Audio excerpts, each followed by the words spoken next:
So now that we have had a general overview of the Dimension printer, let's go ahead and launch the software and load up a model and get it sent over to the machine.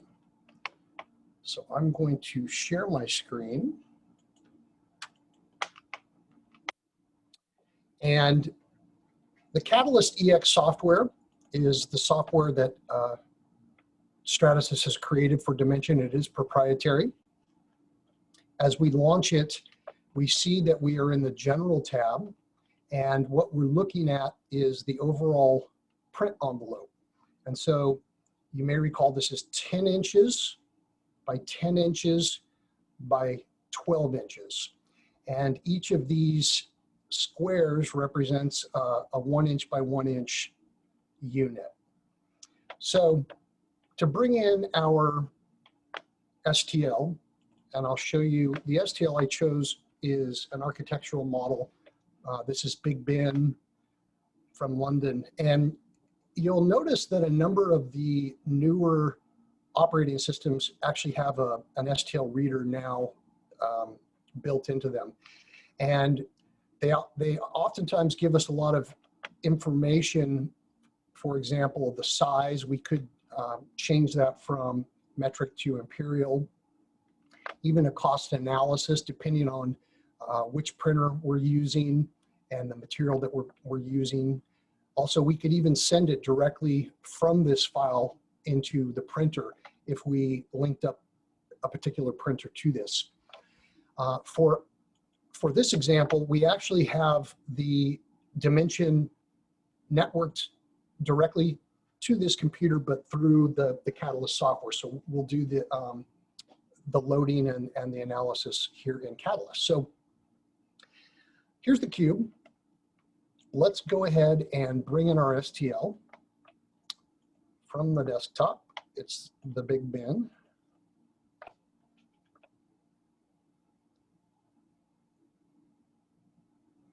And there it is. So as we see, it's quite small when it came in. In fact, here is the dimensions of it. It's not quite an inch by 5 inches on the Z. And a couple things here in this General tab, we could immediately change that right over here in the STL scale. This does come in inches, which is nice for us imperial users. We could easily change that to, let's say, twice the size. If you notice now it's almost 2 by 2 by 10.2. For the sake of this tutorial, I'm going to change it back just because I don't want it to print a large model that'll take a long time. So I'm going to keep it at about this 1 by 1 by 5. And a few other things that we will notice here are the resolution, and that actually is at the 100 micron. We could go to 130 micron. The default is pretty much what we always use. Model interior, this is the one that you'll really want to be mindful of. The default is high density. For the most part, I would recommend low density. It's a very, very durable piece. As we saw, that honeycomb is quite sturdy, and it does have the minimal wall layer around all the exterior portions of it. So I'm going to go with low density. That also saves on money and time. Support fill on any internal cavity. We could choose sparse, basic, smart, or surround. Far and away, the most common one is smart. The newest Catalyst software has had this smart support option included. Apparently, it's an algorithm that ensures that it is the most supported using the least amount of material. So you could run the analysis with these different options, and maybe in some extreme case, you might want to use surround entirely. But because this is an enclosed build chamber, incredibly precise, incredibly consistent, there's never an issue of warping or any type of deformation. So I don't think you would ever need to do anything really more than than just smart. Also, you'll notice there never is an option to not have support material. You're always going to have support material in this particular printer. Some of the other ones enable us to print without support. This one also always requires a raft. The raft is the base that is printed down in the support material first in order to have the part be able to be removed from the tray. So we'll keep it in smart. We could change the number of copies right here. So if we want to make, for example, 5 of these, we can also do this at a later stage. So I'm just going to leave this as is. STL units, you'll see it did come in millimeters, yet it converted it into inches here. So this is, you can play with these easily, but for the most part, it's pretty straightforward down here. It stays in imperial. So in order to ensure that we have the most effective, least expensive, perhaps most time conscientious print orientation, we're going to play with the orientation. And this may be the orientation that we want. A couple things to think about here. As we know, with the FDM method, we're going to have layer by layer built on the Z. So it's being built Z up.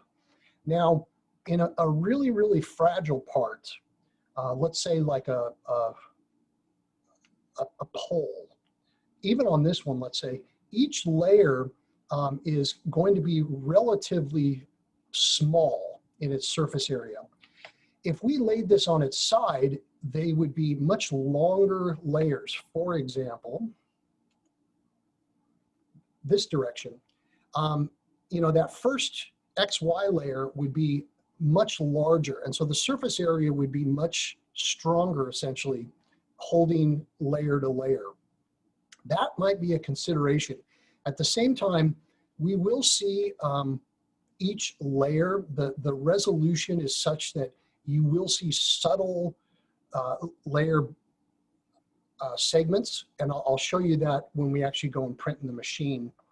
It's not drastic, and there's actually a method that we can use. It's an acetone vapor bath that will essentially melt the exterior of the plastic just enough to give it almost like a plastic injection molded look. It's a nice, beautiful sheen.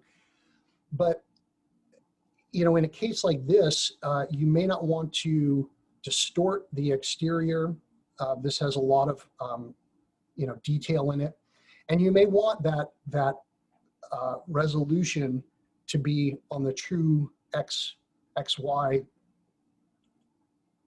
with Z showing up like this.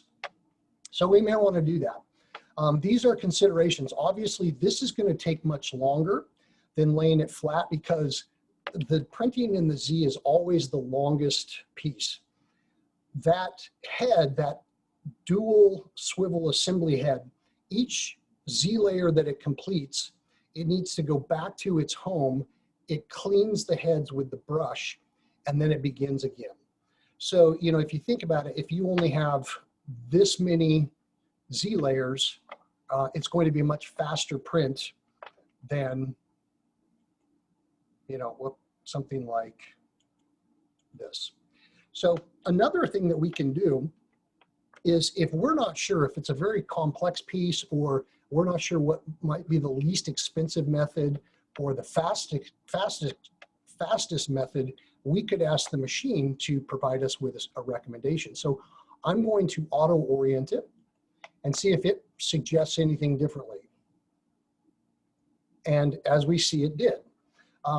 You know, something you might consider is, well, the raft is going to be much larger. So therefore, the support material is actually going to be more in this orientation, but it's going to be a faster print. So these are, and again, we talked about that, our resolution, we might see those layers a little more apparent in this orientation. So these are some considerations that you'll want to do as you're loading your model, and think about it. For the sake of this exercise, let's just go ahead and leave it like this. And again, you'll see that we could change the STL scale here. And lastly, if this were an enormous part that actually didn't fit in this 10 by 10 by 12 chamber as a single print, we actually could section it, and it would create essentially like a scissored line, and we could then print it in 2 separate sections. So it's a nice sophisticated software that provides that option too. And then lastly, a number of orientations if we wanted to, look at it from top, front, ISO, etc. ISO is the default through the entire software. Once we have the model to the size and the orientation that we want, we can go ahead and add that to the pack. So the pack is essentially what we are placing onto that tray. Down here, you notice that it's starting to slice. So this is the slicer, the inherent slicer that is going on in this software. We talk about these being the slicer softwares. So you notice it's looking through the Z layers. The red kind of skeleton that it's generated here is the build material, and then we're going to get kind of a periwinkle or a lavender that is going to be the support material around it. And you'll definitely see the raft, and then we'll probably get some support in through here holding the top of the tower, supporting that. Anything else I want to point out to you as we do this? This particular segment does take a fair amount of time. This is the analysis that it's doing. Ultimately, it is going to be moving into this pack. And so this is our 10 by 10 tray, that black tray that we put in. And something as it is finalizing up, you see that here it is with its support material that has essentially surrounded it. So this is going to be a more expensive option because of the way all that support material is there, but it's a faster option. So, these are the trade-offs that we're taking into consideration. You'll notice that we could pack this tray with multiple prints. It's quite easy to load, 2, 3, 5, even 10 if they're small enough on here. You cannot load in the Z direction. You can't stack them on top of each other. So that's something to keep in mind, only in the XY. So now that this slicing has been completed, we see a visual of what our part is going to look like, and here it is. So I'm in the pack tab, and we can do some orientation of this. Some additional information that we see at this particular stage, we notice that we are linked to the machine. The material that we have in our cartridges is shown up here. So we have not quite 14 cubic inches in our model, and that is the P430 ABS Plus material. And then our support material, a little over 8 cubic inches. The prior job was a snowflake that I'm going to pull out and show you. And then if we move over here, we're going to see the pack information. So this is the file that we loaded, and it's going to require 1.16 cubic inches of model and 0.94 cubic inches of support. We could add those together, and keeping in mind that it's $3 a cubic inch for a student build, and this is roughly 2 cubic inches. Big Bin is about $6 in its current iteration. And keeping in mind that's an inch by 5 inches. So $6 for that, you get a sense of how much this is going to cost you. It's going to take a little over 4 hours to print this. So you also have an idea of when you might want to come in or come back, how long it might take. We can also do some rotation here. So, we could flip it. Interesting. It's not allowing us to on this model. So, oh, sorry. I actually have to choose the model before I do that. So it's in our build, but in our pack, but I haven't selected it. So here we go. you need that green box. And I'm going to add another one. I'm going to copy and put one in here just to show you. If I overlap these, it's indicating that this is not feasible. It doesn't work. So we need to have solid models. And so, you know, when you get a bunch of models in there, you might configure them in such a way, orient them where they're fitting quite tight, but they still are outside of each other's print boundaries. So this is another consideration. If you're doing a large print, sometimes classes print all of their parts in one fell swoop together. So I'm going to remove this one. I'm going to select it and come over and remove. If you notice, I could repack, I could clear the pack, and I could also save the pack. And if I were to save the pack, the file type that Catalyst uses is this .cmb. And so I could save this to the desktop, let's say, in case I wanted to run this again, or if there were a power outage or something, just to be safe, save it. So it's converted from that STL to a CMB. And now it is essentially ready to print. It's in our pack. But let's explore these last two tabs. The printer status, it's telling us that it is good to go. This is the prior job, and it kind of gives us the information on how much material it used, the print time. And this is where we could create a queue. So if we were in industry, let's say, and we had 15 jobs that we needed to get through in quick succession, we might load them all and have them here, and then we could just continue to put them to the machine when the last one was done. Also, you can move up, move down in that queue, so you can prioritize. So this is a nice visibility on some of the operating components of this printer.